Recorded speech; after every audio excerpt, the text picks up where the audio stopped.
स्त्रियों को ये 7 प्रकार के चूड़ी कभी नहीं पहननी चाहिए, पति का भाग्य खराब हो जाता है। दोस्तों, हिंदू धर्म में शादीशुदा महिलाओं के हाथों में चूड़ियां नहीं हो तो ऐसा माना जाता है कि उनका श्रृंगार अधूरा है। दोस्तों, आज के वीडियो में हम बात करेंगे चूड़ियों के बारे में। प्रत्येक महिला के जीवन में चूड़ियों का बहुत अधिक महत्व होता है, क्योंकि चूड़ियों का सीधा संबंध होता है उनके सुहाग से। धार्मिक मान्यताओं के अनुसार प्रत्येक महिला अपने पति की लंबी आयु के लिए चूड़ियां धारण करती है। यही नहीं, 16 श्रृंगार में चूड़ियों का अपना ही अलग महत्व होता है। लेकिन आज के वीडियो में हम आपको बताएंगे चूड़ियों से जुड़ी हुई कुछ खास बातें जो प्रत्येक सुहागिन महिला को पता होना चाहिए, कुछ जरूरी नियम जो आपको चूड़ियां पहनते वक्त ध्यान में रखना चाहिए। साथ ही आपको बताएंगे कि टूटी हुई चूड़ियां आप कहां रखें और जो पुरानी चूड़ियां हैं उनका अब क्या करें। चूड़ियां खरीदने और चूड़ियां पहनने की सारी जानकारियां आज के वीडियो में हम आपको देने वाले हैं। चूड़ियों से जुड़ी हुई कुछ जरूरी बातें आपको सदैव ध्यान में रखनी चाहिए। सबसे पहले आपको बता दें कि जब भी आप चूड़ियों को धारण करें तो आपका मुंह दक्षिण दिशा की ओर ना हो, इस बात का सदैव ध्यान रखें। नंबर 2, मार्केट में वैसे तो आपको बहुत तरह तरह के चूड़ियां मिल जाएंगे, लेकिन जो सबसे शुद्ध चूड़ियां मानी जाती है हमारे यहाँ वह होती है कांच की चूड़ियां। लेकिन कई बार होता है ना कि कांच की चूड़ियां जब खरीदते हैं तो उनमें से एक आध चूड़ियां जो होती है वो छिटकी हुई निकल जाती, यानी कि साइड से वो टूटा हुआ होता है। तो ऐसी चूड़ियों को आप सदैव चेक कर लें, इसके बाद ही धारण करें। नंबर 3, ऐसी मान्यता है कि बेटियां यदि अपने कलाई में टूटी हुई कांच की चूड़ियां धारण करती है तो इससे पिता और भाई को धन हानि का सामना करना पड़ता है। तो सदैव आप चूड़ियों को चेक कर लें। पहले एक एक चूड़ियां आप साइड से चेक कर लें। अगर इनमें से आपको टूटी हुई चूड़ियां दिख जाए तो आप इन्हें निकाल कर फेंक सकती है, क्योंकि यह टूटी हुई चूड़ियां हैं, इससे आपको कोई दोष नहीं लगेगा। लेकिन अगर आपकी चूड़ियां टूटी नहीं है, पुरानी हो गई है, खराब हो गई है, तो आपको क्या करना है वो भी हम आपको आगे वीडियो में बताएंगे। अगली बात जो चूड़ियों से जुड़ी हुई आपको हमेशा ध्यान में रखनी चाहिए वह यह है कि कभी भी दोनों हाथ में बराबर चूड़ियां नहीं पहननी चाहिए। यानी कि मान लीजिए आपने अपने बाएं हाथ में 9 चूड़ियां पहनी है तो दाहिने हाथ में आप सदैव 10 पहनेंगे। एक हाथ में कम, एक हाथ में ज्यादा। हमेशा चूड़ियां पहनते वक्त नियम का पालन अवश्य करें। अगली बात, कभी भी चूड़ियां धारण करते वक्त माताएं बहनें ध्यान रखें कि उनके जो बाल हैं वे खुले नहीं होने चाहिए। इन बातों का ध्यान रखना चाहिए। लेकिन यदि आपके बाल छोटे हैं, आप हमेशा बाल खोलकर रखते हैं, बांधकर नहीं रखते हैं, तो ऐसे में आप क्या करें? आप अपने सर पर पल्लू ले लें, सर को ढक लें, इसके बाद ही आप चूड़ियां को धारण करें। अगली बात करेंगे सोने की चूड़ियां के बारे में। कभी भी किसी भी महिला को सोने की चूड़ियां एक ही हाथ में धारण नहीं करनी चाहिए। कई बार ऐसा देखा जाता है कि महिलाएं एक हाथ में सोने की चूड़ियां पहन लेती है और दूसरे हाथ में ब्रेसलेट या हाथ में घड़ी पहन लेती है, जबकि ऐसा कभी भी नहीं करना चाहिए। आप जब भी सोने की चूड़ियां पहने तो दोनों हाथ में अवश्य पहने। अब बात करेंगे शाखा पोला या कंगन के बारे में। तो यह जो सुहाग की निशानी होती है, इसके साथ भी एक बहुत ही जरूरी नियम होता है जो मैं आपको बताऊंगी। जब भी आप सिंदूर लगाएं तो हमेशा ध्यान रखें कि सिंदूर धारण करते वक्त आपकी उंगली में जो सिंदूर का हिस्सा थोड़ा सा बच जाता है वह सिंदूर आप इस शाखा पोला या कंगन में लगा लें। ऐसा कहा जाता है कि इससे सुहाग की उम्र बढ़ती है, तो इस बात का ध्यान रखें। जो भी माताएं हमारी शाखा पोला धारण करती है वह यह नियम अवश्य करें। दूसरी बात, चूड़ियां अपने आप में सुहाग की निशानी है।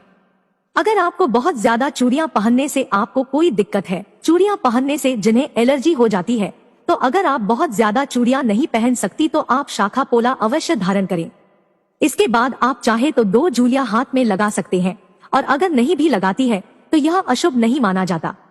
अगली बात, मान लीजिए कि आपने अपने हाथों में बहुत ही सुंदर सुंदर चूड़ियां धारण कर रखी है और तभी आपके घर में कोई अशुभ समाचार आ जाता है।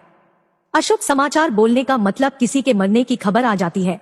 तो ऐसे में आप इन चूड़ियों को दोबारा कभी भी किसी भी पूजा पाठ में नहीं पहननी चाहिए, कभी धारण न करें, क्योंकि यह अशुद्ध हो जाते हैं।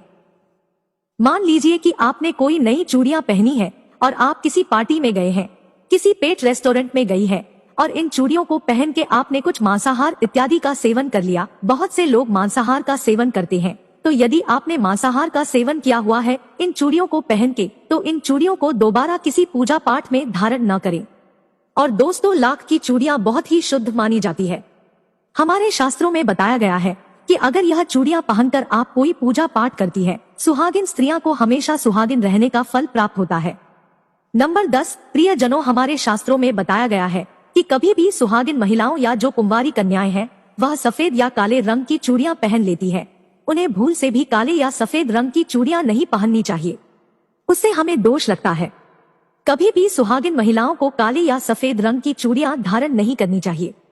सुहागिन स्त्रियों को सदैव पीले, लाल, हरे, गुलाबी रंगों का चुनाव चूड़ियों के लिए सदैव करना चाहिए। नंबर 11, चूड़ियों से जुड़ी अगली बात जो आपको सदैव ध्यान रखनी चाहिए कि अपने हाथ की चूड़ियां कभी भी किसी दूसरी महिला को न दे, ना ही किसी के हाथ की चूड़ियों को आप कभी खुद धारण करें। अगर आप ऐसा करते हैं तो आप अपने घर में मुसीबत को खुद ही दावत देते हो। अगली बात, कभी भी शाम के वक्त जब सूर्यास्त हो रहा हो यानी कि प्रदोष काल में किसी भी सुहागिन महिला को चूड़ियां नहीं पहननी चाहिए। आप रात में धारण करें या दिन में धारण करें, लेकिन सूर्यास्त के समय कभी भी आपको यह कार्य नहीं करना है। एक सुहागिन महिला का हाथ कभी भी एक पल के लिए भी सुना नहीं होना चाहिए, यह बहुत ही अशुभ होता है। इसलिए जब भी आप चूड़ियां बदले तो आप अपने हाथ में एक दुपट्टा लपेट लें, इसके बाद आप चूड़ियां बदले, क्योंकि चूड़ियां जब हम उतारते हैं तो हाथ सूने हो जाते हैं। अगर दुपट्टा न लपेट सकते तो आप रंगीन धागा लपेट लें, लेकिन पूरे हाथ को सुना कभी भी नहीं करना है। अगली बात, मान लीजिए आपको कोई नई जोड़ी लेनी है, आप सोच रहे हैं कि चूड़ियां पुरानी हो गई है, आपको नई चूड़ियां लेनी है, तो इसे आप मंगलवार के दिन ना लें। अगर आपके द्वारा संभव हो तो अब से शुक्रवार के दिन चूड़ियां लें, ये बहुत ही शुभ होता है। लेकिन मंगलवार के दिन कभी भी चूड़ियों की खरीदारी न करें।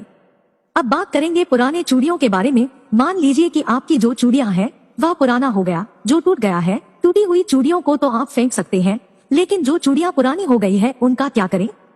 आप एक एक कर उन्हें इकट्ठा कर ले और इन सभी चूड़ियों को बीच से आप एक रस्सी डाल दें या कोई धागा डाल दें और इन्हें आप एक साथ बांधकर इन्हें आप किसी सुरक्षित स्थान पर रख दें।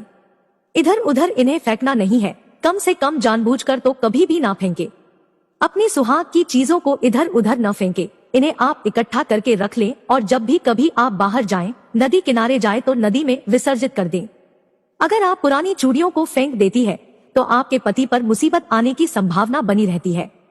अगली बात, माताएं जो चूड़ियों पीरियड्स के दौरान धारण करती है, इसमें कोई संदेह नहीं कि वह अशुद्ध हो जाते हैं।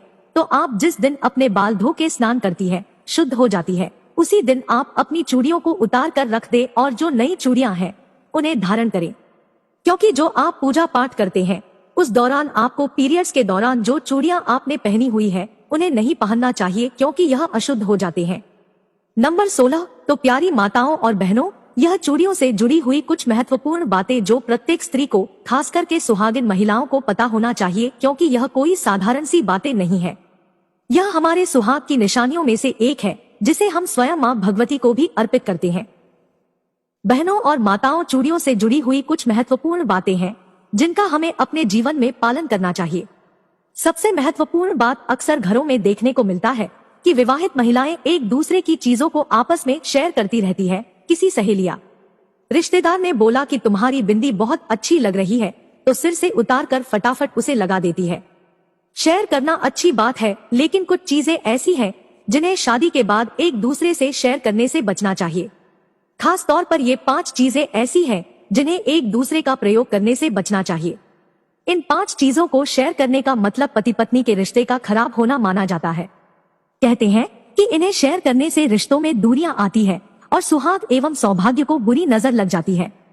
वो 5 चीजें हैं: मांग का सिंदूर, आंखों का काजल, माथे की बिंदिया, हाथों की मेहंदी और हाथ की चूड़ी और पैरों की पायल। इन्हें भूल से भी कभी किसी दूसरी स्त्री के साथ शेयर नहीं करना।